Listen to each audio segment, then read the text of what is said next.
Hi, everyone, and welcome to episode 207 of the Medieval Podcast. I'm Danièle Sobalski, also known as the 5-Minute Medievalist. Well, yesterday I went to the movies and I saw Barbie, which was a really great movie. It was fun, it was inclusive, it was sweet, it was thoughtful, and of course it was nostalgic. It really made me think back to my time as a child, and it probably will do the same thing for you, even just if you see the Barbie trailers on TV or something like that. It's probably going to take you back to your childhood. And it made me think about the toys and the other stuff that I enjoyed playing with and the toys that medieval people played with. So today, in honor of Barbie, we're going to take a look at medieval toys and games. And all of it is happening right after this. So for today's episode, I'd like you to cast your mind back to your own childhood and think about the games that you like to play and some of your favorite toys. Now, I'm going to date myself a little bit because when I was a kid, I spent most of my childhood without video games at home because they weren't really a thing except for Atari. So when I was a kid, I spent a lot of my time outside, and this is a lot of how people have spent their childhoods throughout human history. A lot of it spent outside. So that's where we're going to start today. You've heard me talk in the past about a really great book called Medieval Life, Archaeology and the Life Course by Roberta Gilchrist. And this is just an amazing book that has all sorts of the archaeological discoveries that we have about the Middle Ages laid out in the space of a life course, as it says in the title. So in this book, Roberta Gilchrist lays out toys in 3 different categories. 1, found objects, so the things that are found outside that people played with, things that were used as toys that were not necessarily meant to be toys, but kids used them, and toys that were actually made as toys. So today I'm going to be talking about medieval toys in the same sort of layout because I think it's a helpful way of structuring thinking about toys. So in the Middle Ages, as soon as kids were mobile, they were outside. So kids were breastfed until they were about 2, maybe 3, sometimes a little bit more, but they were usually away from their mothers, at least not dependent on their mothers for breast milk, around 3.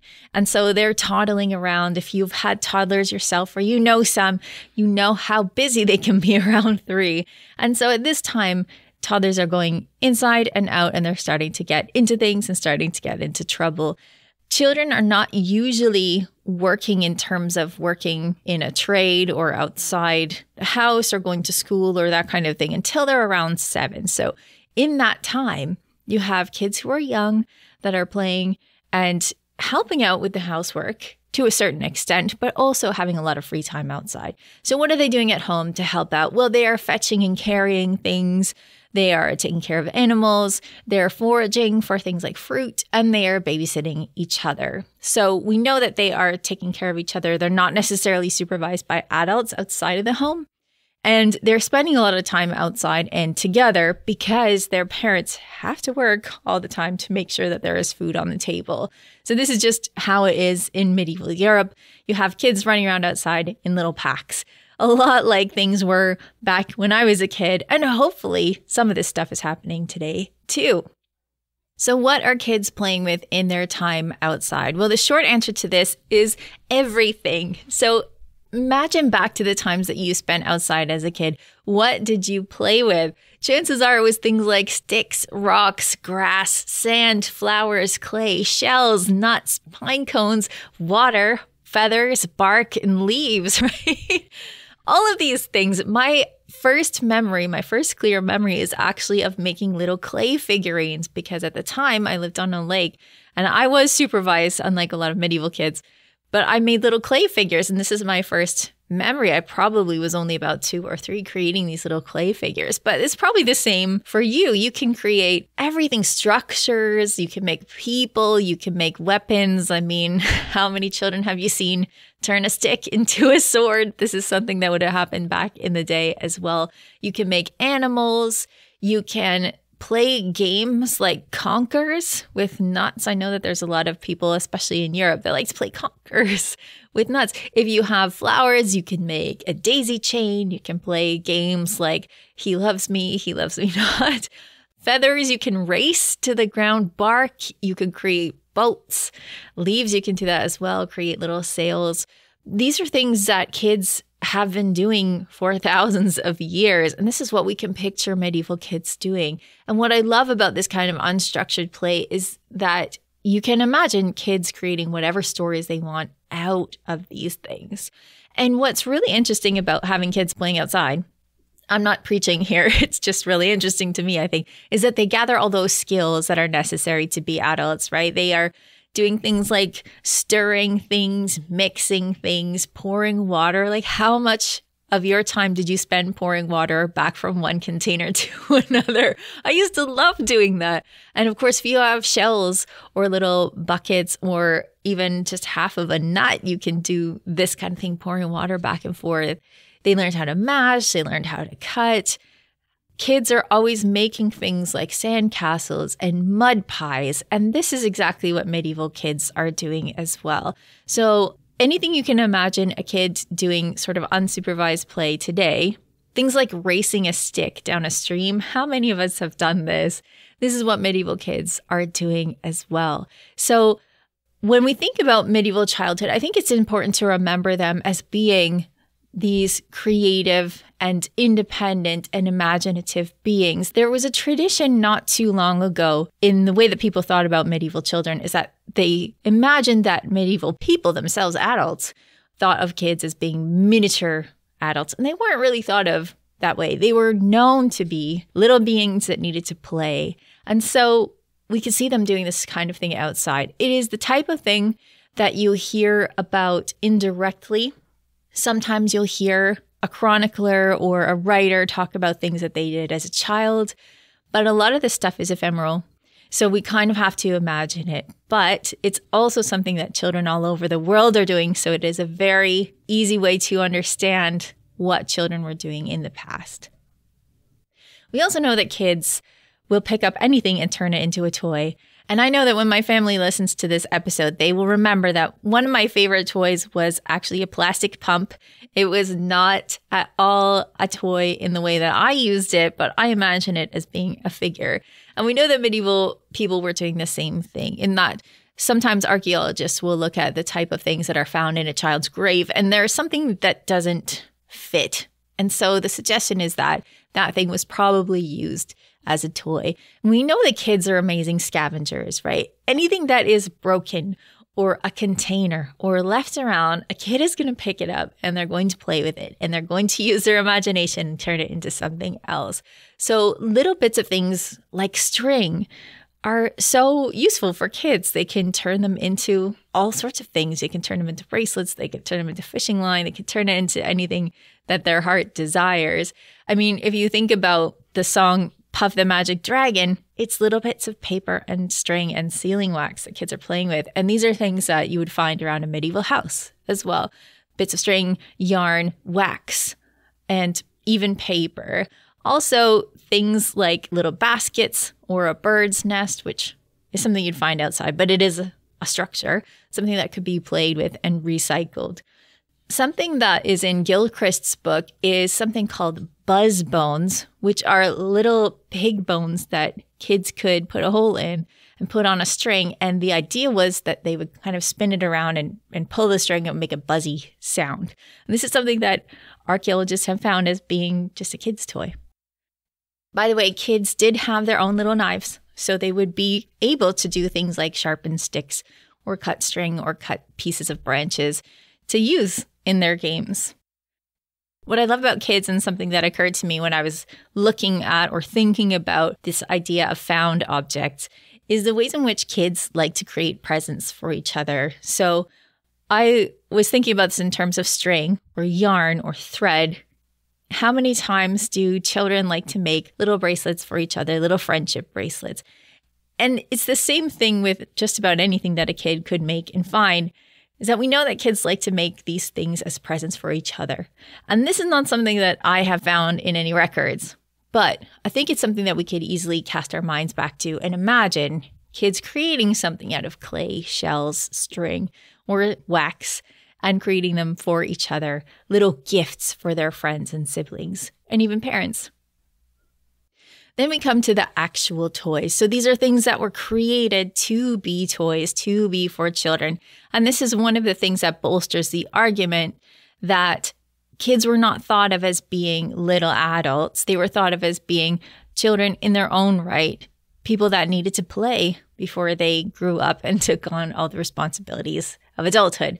So thinking about Barbie, obviously the question is, did medieval people have dolls? And we think that they did, but it's very difficult to trace them because dolls tended to be made of things that were soft, so perishable materials. And if you are North American, perhaps you've seen something like a corn husk doll, which is something that is not going to last, right? It is biodegradable, like so many of the things that are found in medieval Europe. So a child's toy or a doll would be made of something like fabric, like straw, wood, maybe even wax, something like that, that is not really going to last. And they didn't have to last when you think about it, because a child will use a toy for a certain amount of years and then they won't need it into adulthood. So it's not necessarily something that needed to last for generations. It could be something that wasn't going to last too long. And this is our theory about what kind of things a doll was made of. And these dolls were usually called in English poppets, which is where we get puppets from. So puppets, I think we could put in the same category as dolls, where they would be little human figures made of a material that was probably soft and going to deteriorate over time. Things that have been found are things like little wooden tops. So you can imagine kids have played with tops for thousands of years, and tops are something that are still super fun to play with. We still give tops to children. I think under this category, you can also put dreidels, right? Dreidels usually made from clay instead of wood, but the same idea, a nice spinning toy to play with. We also have evidence of balls. So balls could be made from leather. They could be made from wood. Some of the bigger ones, like the ones used in soccer, were made from animal bladders. So those could be inflated and they could be kicked around. And it would mean that you wouldn't have to spend any money on leather for that. It would be easy to use. And this is one of the things that makes soccer so accessible today, where you don't need very much. And that's what made it appealing back in the day as well. There is a suggestion that there could be hobby horses that were made specifically. Again, these were probably made with stuffing like straw and they wouldn't last.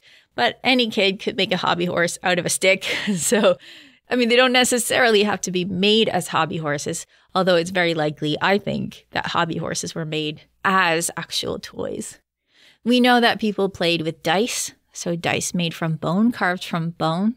In the later Middle Ages, people started using playing cards, which would be printed on paper, but because it was paper and then you'd have to actually put a design on it, it was more expensive. So playing cards were mostly for grown-ups. But kids would play with little tin figurines like knights and horses. And when I was talking with Anne-Marie Rasmussen about pilgrim's badges, I think we were talking about the fact that you can cast a little figurine or a pilgrim's badge very easily in a tin alloy. It takes just moments to make one, and then you have a nice little figurine to play with. There is a little knight figurine made out of tin that still exists at the Tower of London, and I put it in one of my books. Can't remember which one, but if you have my books at home, look through the plate section and you'll find a nice little knight made of tin. There were also doll houses. So in Gilchrist's book, she cites evidence of a doll house made from chalk that had some carvings on it to indicate that it had a thatched roof, maybe was painted. We know that one of the children of Edward I and Eleanor of Castile, I think it was Alfonso, had a mini castle to play with. And we also know that out of tin alloy, people were making little furniture for dolls. So little household goods, like little cupboards and chests made out of tin for children to play with. We also know that people carved figures. So people have been carving figures for thousands of years as well, carving them out of ivory. And this could be elephant ivory. It could be whale ivory, so the teeth of a killer whale. It could be walrus ivory, so tusks. Also horn. Horn is a nice soft material to carve. It makes for a great children's toy. It's like plastic. People often talk about cow horn as being medieval plastic. And then one of the other things that was made from metal and used for children was mini pots and pans, which I think is really cute in that, in Gilchrist's book again, she mentions that some of these pots and pans had soot on the bottom. So that means that these little kids' pots and pans were actually used to cook things as practice for little children. And if this is not relatable to you yet, think back to easy bake ovens and how often there are things made for kids that actually allow them to bake things because kids like to do things that make them feel like adults. This is not to say that we consider them adults, but kids like to do things that make them feel like adults. And as part of chivalric training, there are little bits of evidence of children having swords and shields made from metal or wood. So kids who are not old enough to really begin their knightly training still had little swords made of wood. And again, you'd have children who are not of the noble classes probably making swords out of sticks, just like we did back in the day.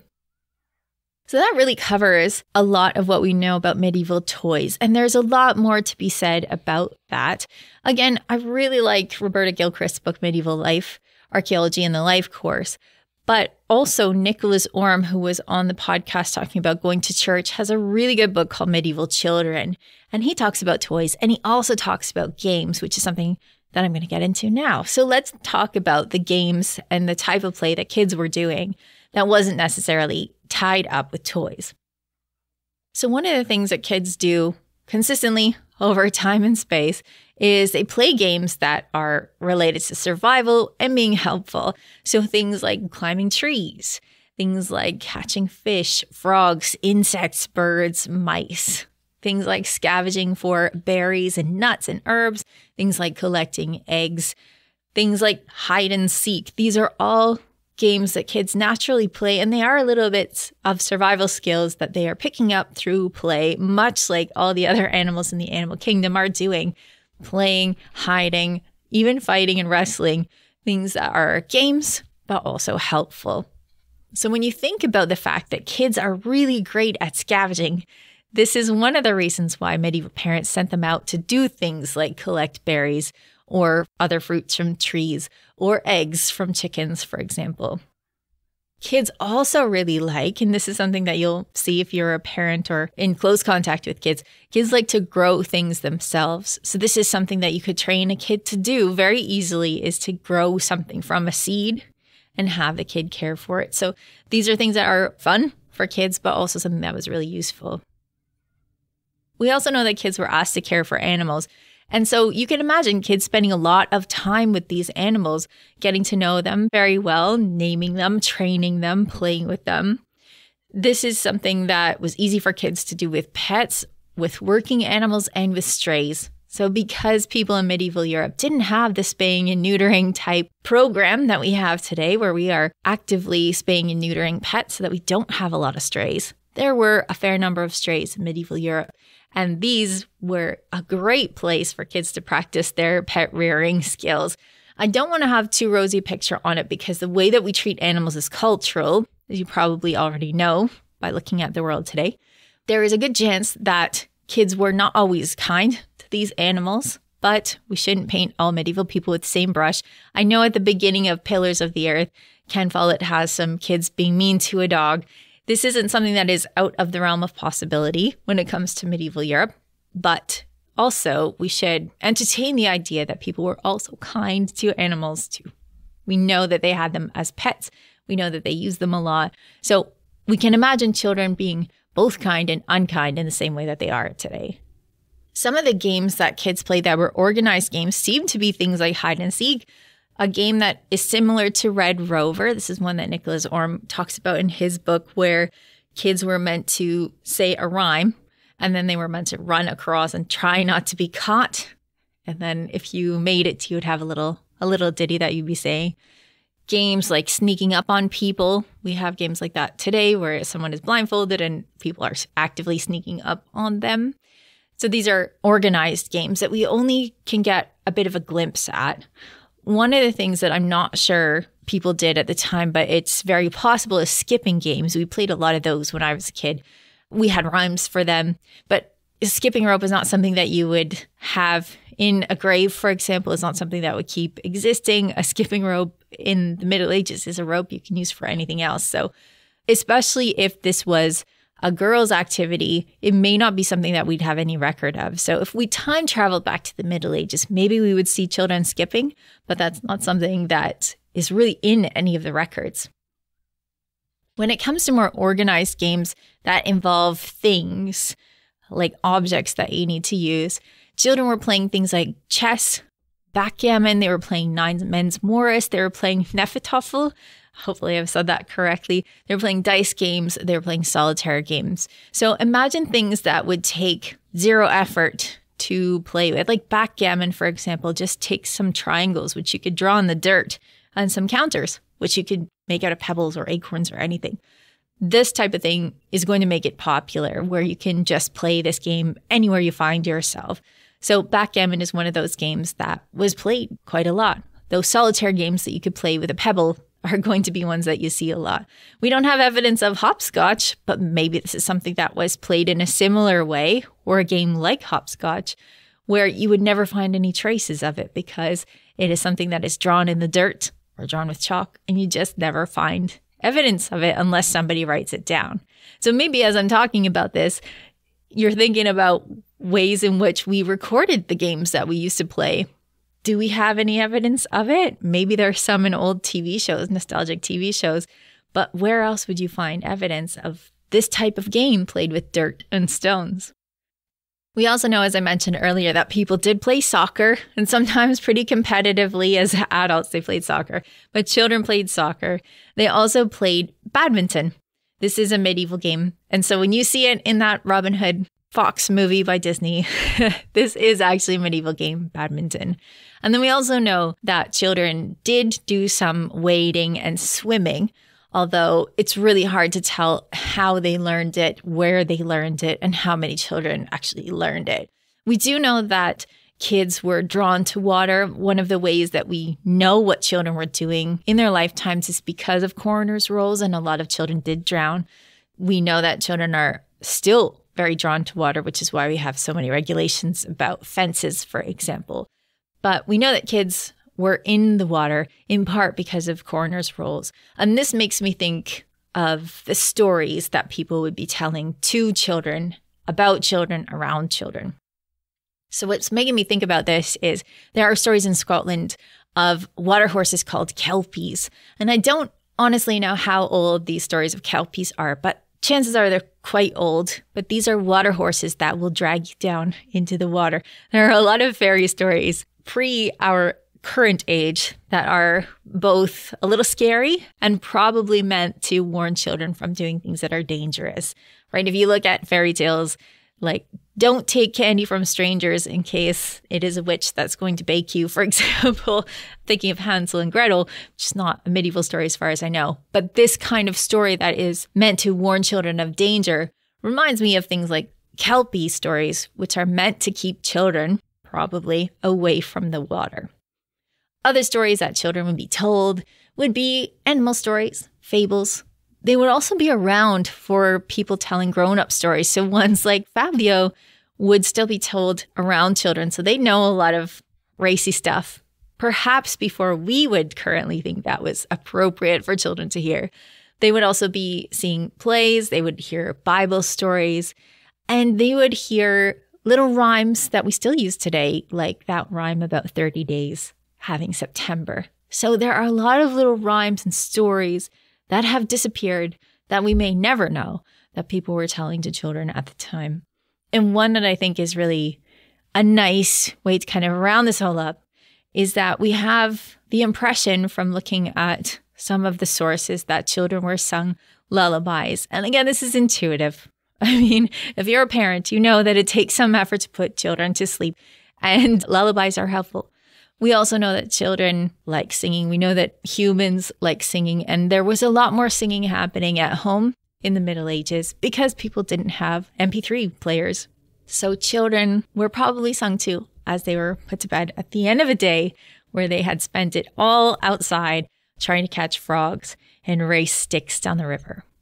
So I hope that you've enjoyed this little tiny journey back into medieval childhood. And I hope that it's made you think a little bit about your own childhood, the one that you experienced, and maybe the one that you're watching your children experience or the children that you know experience. And maybe the next time you see them, because it's high summer here in North America, the next time you see them drawing in the sand with a stick, maybe it'll take you a little bit back in time to recognizing the ways in which we are connected to all of the childhoods that have come before us. Before we go, here's Peter from medievalist.net to tell us what's on the website. What's up, Peter? Hey. Well, I have some sad news to start off with is the passing of Joanna Green at the age of 39. She was a professor at University of Glasgow, but I think a lot of people in the medieval studies community will know her better hashtag codecologist. Very well respected, talked a lot about medieval manuscripts online in social media. It was sad to hear her passing. We have a piece on that on the website. We have a piece on reopening of Castle Campbell in Scotland. Mm-hmm. And it's kind of interesting because there's been this kind of slow reopenings of various castles and abbeys in Scotland because of worries that the masonry will fall down. And there's been some concern that some of these places may never get reopened. And is there enough money going to support that? Yeah, it's a nice thing that Castle Campbell is reopening because my ancestors grew up in the shadow of that castle. And I've never actually been inside, but I've been to the outside of it and it's really beautiful. So I'm hoping that I'll get the chance to see the inside of it now that it's reopening. Hopefully, yeah, the Scottish Environmental Service can continue reopening and getting these things repaired and just safe for people to walk through. Mm-hmm. So, yeah, we have that. We also have a piece about 166 floods that hit medieval Poland between the 11th and 15th century. Wow, that is a lot of floods. That is. Some years they got 3 different floods. And it was kind of interesting to look because you're trying to figure out what caused them. You know, was there particular rivers that were worse off? So it was an interesting research article. Again, it just came out in the Journal of Hydrology and spotted it. So we did a little piece on that. Nice. And finally, we also tell you why it wasn't okay to kill your brother in 12th century England. I mean, it's kind of an old idea that it's not okay to kill your brother, but I'm sure they have lots of extra reasons why it's not okay at this time. That's right. Well, you know, fratricide could be okay-ish, depending on which country and what times. It was a little more practiced, but in England, if you're Henry the First, you know, can't kill off your brother Robert, right? Or Richard can't kill John. Why is that? All right. Well, we'll have to read this article and find out the reasons why you shouldn't kill your brother. Although I think that they're pretty obvious, but hey, I'd like to find out more about it. Indeed. And I'm sure my brothers would like me to find out more about it. Well, thanks for stopping by, Peter, and telling us what's on the website. Thanks. Thank you, as always, to everyone who supports my podcast, as well as other indie podcasts and historians through medievalist.net's Patreon page. Patrons can access all sorts of really great stuff, like subscriptions to the Medieval Magazine and Medieval World Magazine, as well as ad-free versions of medievalist.net and this podcast. To get in on all the action, please visit patreon.com/medievalists. For everything from toys to ploys, follow medievalist.net on Facebook or Twitter @medievalists. You can find me, Danièle Cybulski, on social media at 5MIN-medievalist or 5-Minute Medievalist. And you can find my books at all your favorite bookstores, where you can get hold of How to Live Like a Monk, Medieval Wisdom for Modern Life in hardcover, ebook, and audiobook. You can even pre-order my new book, Chivalry and Courtesy, Medieval Manners for a Modern World, which talks a little bit about raising children, and it comes out in September. Our music is Beyond the Warriors by Guy Frog. Thanks for listening, and have yourself an incredible day.